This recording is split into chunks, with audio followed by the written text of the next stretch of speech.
This video is for entertainment purposes only and is not financial advice.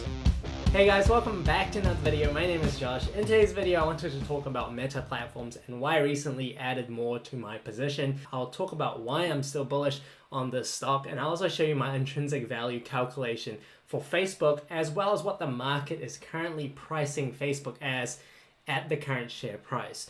And as well as that, I'll have a bonus clip at the end of the video, so make sure you stick around till the end. And before we get into the video, I wanted to talk about two affiliates. The first one is Interactive Brokers. So Interactive Brokers is my preferred choice of broker to buy US and international stocks. So I use Interactive Brokers to buy Meta, and the transaction fees are around $1 per transaction. So it's very cheap. Definitely check them out. Link in the video description down below. And the second affiliate is ShareSite. With tax time coming up, especially in New Zealand, it is very easy to get that sorted using ShareSite. ShareSite tracks all the stock positions that you have. And when it comes to tax time, all you need to do is click a single button on ShareSite and it will spit out the amount of taxes that you need to declare on your income tax return. So ShareSite, definitely want to check out. If you use the link down below, you get 4 months for free when you sign up to an annual plan.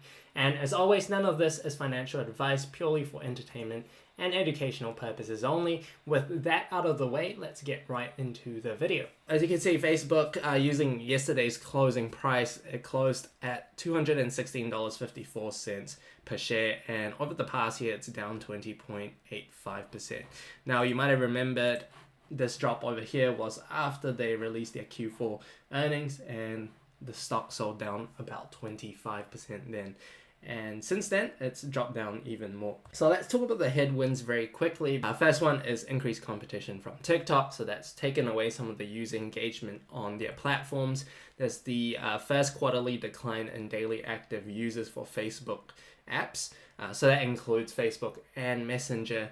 To give you some perspective, this is a 0.05% quarter-on-quarter drop. Thirdly, Apple iOS changes will impact revenue in FY22 this year by $10 billion.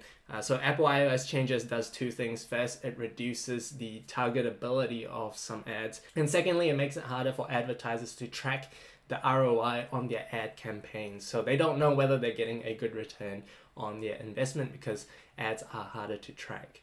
Right, so that's some of the two key challenges for Facebook at the moment. Now, they also spend a lot of money on Reality Labs. So last year, they incurred a $10.2 billion operating loss on Reality Labs, which is their VR or the Meta Labs business division. And right now, the ROI is uncertain because we don't know how well the metaverse that Facebook is building will do. In addition, this year they'll have very tough comparables that they'll need to beat because in FY21 they had a huge benefit from the pandemic. A lot of these shops went online and e-commerce sales did really well. So that sort of drove a lot of the ad spend in FY21. But in FY22, they also do expect some of these advertisers to reduce their marketing budget as a result of supply chain disruptions and labor shortages for these advertisers. So that will make FY22 a really tough year considering how well they did in FY21 as well. And lastly, it was announced yesterday that Google Android changes will also follow what iOS did in terms of the tracking of user data. However, they did say that they would allow advertisers to adjust to their changes within 2 years. So not as savage as Apple iOS changes, but nevertheless a headwind for Facebook in the short to medium term as well. Now, the stock sold down on a very poor outlook. So let's take a look at the outlook over here. As you can see, they expect the first quarter 22 total revenue to be in the range of 27 to 29 billion, which represents 3 to 11% year-over-year growth. So 3 to 11% year-over-year growth is considered to be quite poor, considering that in the past they've traditionally grown revenue by 20 plus 30 plus %. So this is a significant slowdown in revenue growth. If we look at the total expenses, they expect that to be in the range of $90 to $95 billion. As well as that, capex is expected to be in the range of $27 to $34 billion. And that is an increase of 64% on last year's capex. So in other words, we have revenue increase at a very low rate and we have expenses going up and capital expenditure going up significantly. So what that means is that free cash flow number for FY22 will be much lower than what we've seen in FY21. Now let's take a look at some of the positives going for Facebook at the moment. The first one is that Reels have yet to be optimally monetized. In my opinion, there is upside potential to the average revenue per user, or the ARPU. As you can see over here on the conference call, they mentioned that Reels monetizes at a lower rate than Feed and Stories, but we expect this to improve over time. So Reels will be competing against TikTok, and as more people go on Reels, that would drive a lot of impressions, and as they figure out how to monetize this optimally, that will also drive ARPU. So when I was on Reels, I noted that the number of swipes it took to get to an ad was significantly a lot more than what I would have to do on Instagram Stories or Facebook feed. For Instagram Stories, it's 1 in every 3 stories. And with the Facebook feed, it's between every 2 and 3 posts. So it's monetized a lot more compared to what Reels is. And if Reels gets monetized well, then this will definitely drive revenue upside for Facebook. Now, the second thing is that the family DAP, or daily active people, or monthly active people, MAP, is steady. If you look over here in Q4 2021, it sits at 3.59 billion. Compared to Q3 of 3.58. So 3.59 billion relative to the world is 46%. Now, if you take away China, which is a population that can't use Facebook, that market share then becomes 56%. So when you occupy 56% of the total world population, it's safe to say that, if you don't grow, it's not the worst thing. If you just maintain it, that is also a very good thing. In terms of how Facebook makes their money, there's 2 things, right? You need more people on your platform, and you need a higher revenue per person. So most of the future growth will not come from increasing user base, albeit they could increase it, 1, 2, 3, 4, 5%. But most of the growth in revenue will come from the average revenue generated per user. So advertiser spend, in my opinion, will be a bigger contributor to revenue. So if you look over here, the Q4 for worldwide is $11.57, and that's an increase from $10.14. So it's a roughly 14% increase. So most of the growth came from the ARPU amount, not so much the user growth. So if Facebook is able to keep this steady, then they should grow based on ARPU, which is a larger component of the change in revenue. So in my opinion, maintaining advertiser spend is important. And when you are the largest platform in the market, when you have 3.5 billion people on your platform, it makes it very difficult for advertisers to avoid advertising on the platform. Q1 will give us a good idea on the trend of user growth, but even if it's a 0.01 billion or 10 million, I should say, of users that drop, I don't see this as a big issue, because most of revenue growth will come from advertiser spend.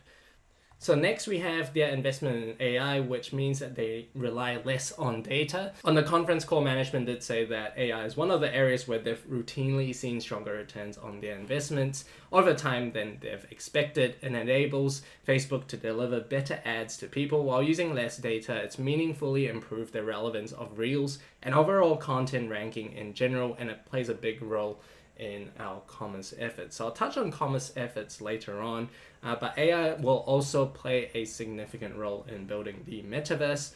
And as such, they do invest significantly into AI. They focus on scaling their computing power and transforming their AI infrastructure through advances in foundational research, as well as improvements to data center design, networking, storage, and software.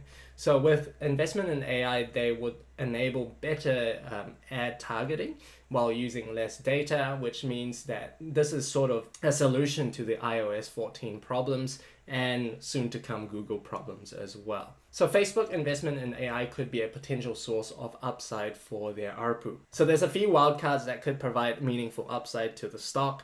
The first one is Meta Platforms, although Meta Platforms probably will be a dampener on their share price for the short to medium term until it turns around. But as you can see over here, Reality Labs made an operating loss of 10.2 billion, and the total revenue is 1.93%, so close to 2%. It's 2.2 billion, and that's grown by 100% roughly year on year. So this is obviously coming from a small base, so it'll look like Reality Labs is growing very quickly, which it is, but it's still a relatively small percentage of total revenue. Now, there's an article here that is very interesting. So thegamer.com said that Reality Labs made 2.2 billion in revenue in 2021, with more than 1 billion of that coming from software sales on the Oculus Quest store. That's almost half of the total revenue. And when I think of this type of model where you make a huge loss selling your hardware at a loss to get more people to go on it, and then you make the money back through software sales, this is actually a reasonable model. And Facebook is trying to target the mass market, trying to get more people on the platform and lock them in, and then hopefully make the money back from software sales, because software sales, there's no marginal cost to that, right?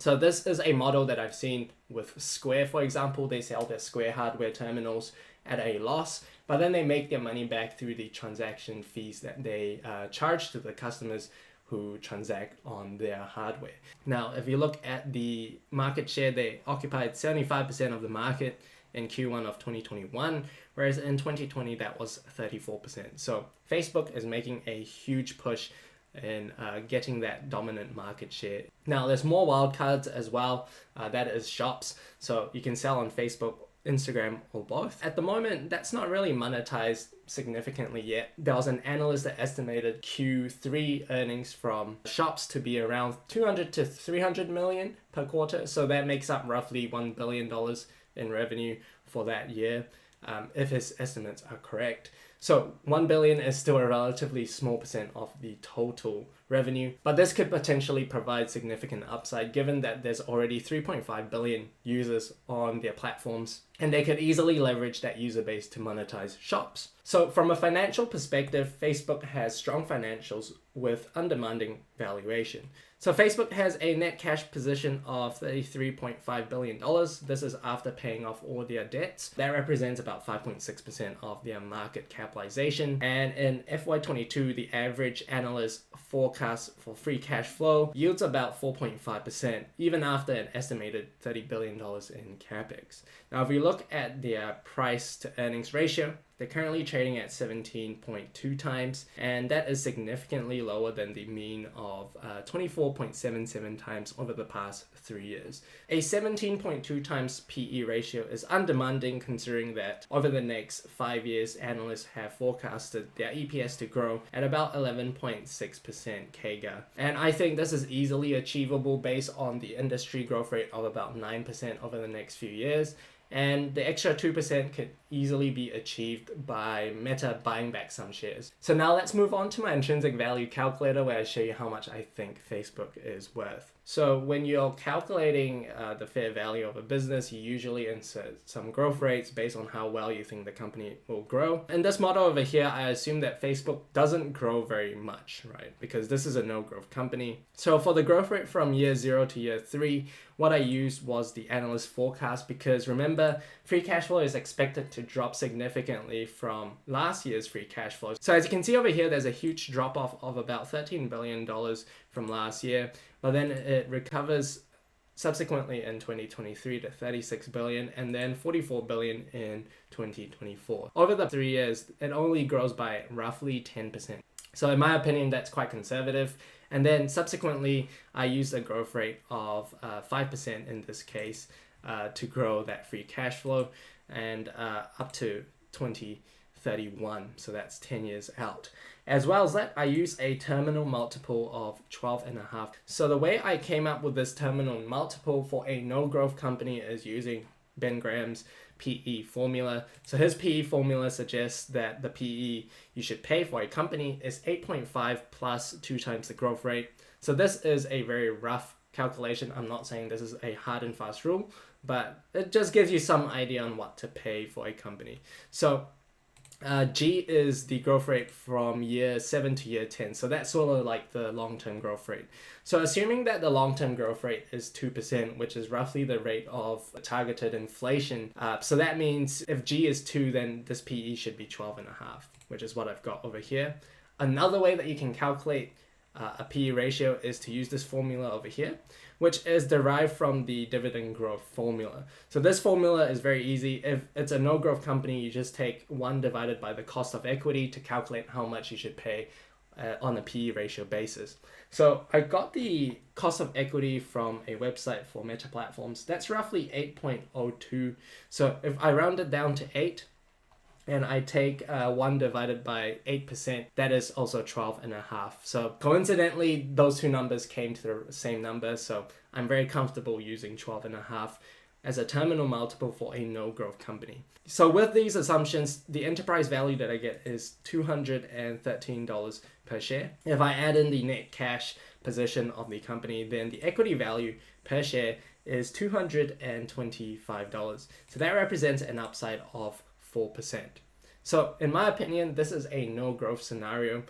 The reason why you can have 5% growth is just through share buybacks. They could buy back shares and increase their earnings per share by 5% annually. However, I think Facebook can grow more than 5% going forward into year 4 to year 10. So this is my more aggressive assumptions. And I still think this is easily achievable by Facebook because a growth rate of 10% can be easily achieved through the industry growing at 9.77% to 2026, and then the extra 1% can be achieved through share buybacks. And subsequently, I reduced that growth down to 8% for years 7 to years 10. For the best case scenario, I project slightly higher growth rates, and for the worst case scenario, I project slightly lower growth rates. And the terminal multiple reflects the growth rate from year 7 to year 10. And what this gives me is an equity value per share of $297, and that represents an upside of 37% on the current share price of $216. So that's the reason why I've been very comfortable adding more Facebook into my portfolio. It currently is my 3rd largest position, and it's one that I expect good upside in the near future. Even though the near-term outlook is very bleak, I think the market definitely oversold the stock on declining user numbers. But if you look into detail, it's not a significant driver of revenue growth going forward anyway. So that's my personal opinion. Let me know down below what you think about Facebook. So thank you guys for watching. Until next time, take care.